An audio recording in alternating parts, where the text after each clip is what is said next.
جو شخص جان بوجھ کر گمراہی کا راستہ اختیار کرے اسے کوئی راہ راست پر نہیں لا سکتا۔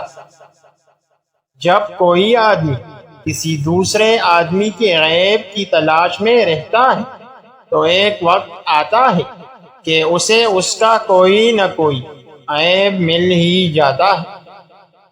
کبھی اچانک تمام کام درست ہو جاتے ہیں اور کبھی طلبگار ناکام رہتا ہے، اور میں نے اللہ کو اپنے ارادوں میں ناکامی سے پہچانا۔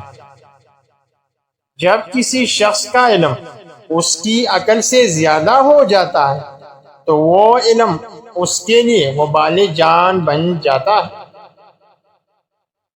جب عقل کامل ہو جائے تو کلام کم ہو جاتا ہے اور آدمی اکثر صحیح بات کرتا ہے۔ جب تک کوئی بات تیرے منہ میں بند ہے تب تک تم اس کے مالک ہو، اور جب تم اسے زبان سے ادا کر کے منہ سے نکال دیتے ہو تب وہ تمہاری مالک بن جاتی ہے۔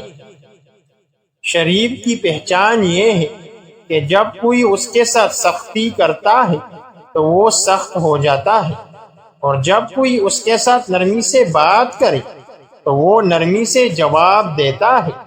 اور کمینے کی پہچان یہ ہے کہ جب کوئی اس کے ساتھ نرمی سے بات کرے تو اس کا جواب سختی سے دیتا ہے، اور سختی سے بات کرنے والے کے سامنے ڈھیلا پڑ جاتا ہے۔ جب کوئی آدمی کسی دوسرے آدمی کی عیب کی تلاش میں رہتا ہے تو ایک وقت آتا ہے کہ اسے اس کا کوئی نہ کوئی عیب مل ہی جاتا ہے۔